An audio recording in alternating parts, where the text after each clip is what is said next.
the mouth of arrogance across the sea would finally come true.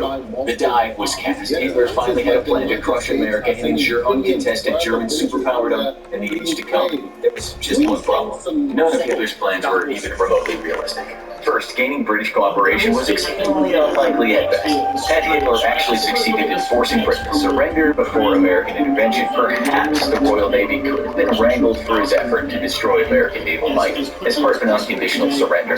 However, the U.S. entry into the war in 1941 all but ensured that Britain would continue to resist, and a cross-strait invasion was still an impossibility for the German army, even without American reinforcements waiting to greet them on British soil. Secondly, Hitler's dream of a bomber capable of reaching U.S. soil was pure fantasy. Not only were the engineering challenges of such a long-range bomber incredibly difficult to overcome and expensive, but German bombers would be put in the same position that Allied bombers would face themselves later in the war, forced to attack a heavily defended target with no fighter escorts. The savage, mauling American bomber crews faced over Europe at the hands of the Luftwaffe due to a lack of long-range fighter made it clear that Hitler's plan to bomb the U.S. was destined for disaster, even if the technical challenges were overcome.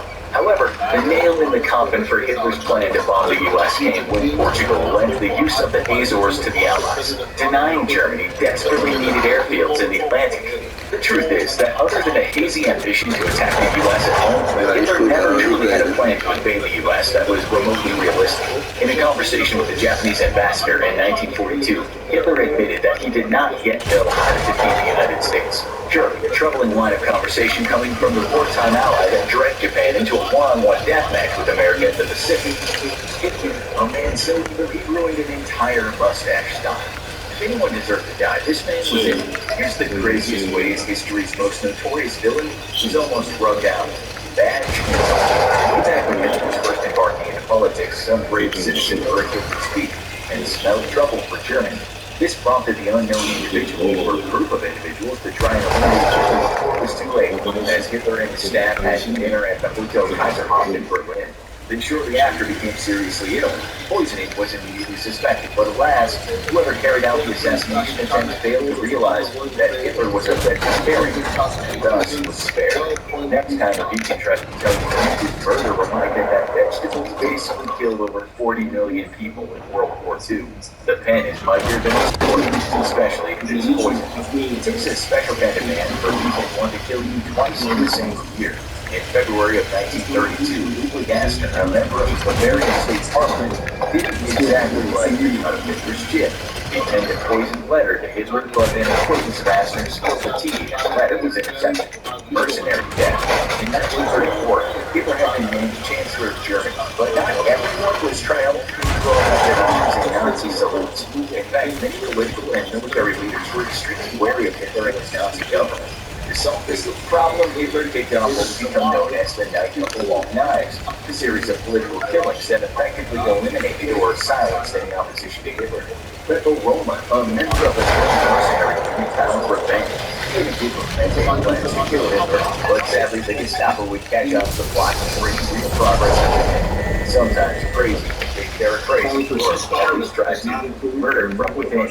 When Roma failed to kill Hitler, Helmut Schmidt, a member of the right-wing radical Small Class Party, took matters into his own hands. Under his direction, 160 men infiltrated the SS in order to conduct secret surveillance on Hitler. Communists quickly learned Hitler's schedule and daily routines, allowing him to plot the perfect time to kill him. Yet again, the Gestapo, who we have to admit was super on the ball, discovered the plot and put a stop to it. Communists managed to avoid any serious punishment due to the influence of German Field Marshal Erich von Manstein, who would go on to be one of Germany's best generals in the Second World War. Allegiance to the country, not a man.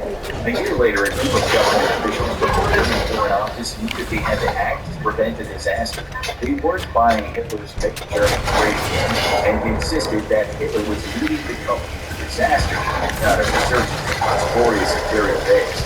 They wanted to do something to save the nation, and killing the man who now ruled. The group attempted to drum up support with a letter where they penned, "The oath of allegiance to Hitler has lost its meaning, since he is ready to sacrifice Germany." Sadly, the plot never took off. The world ever awarded in the local war. explosive briefcases. By 1936, Hitler had whipped up hatred for Jews across much of Germany. German Jew Helmut Hirsch had two suitcases with explosives with the plan to plant them inside the Nazi Party headquarters.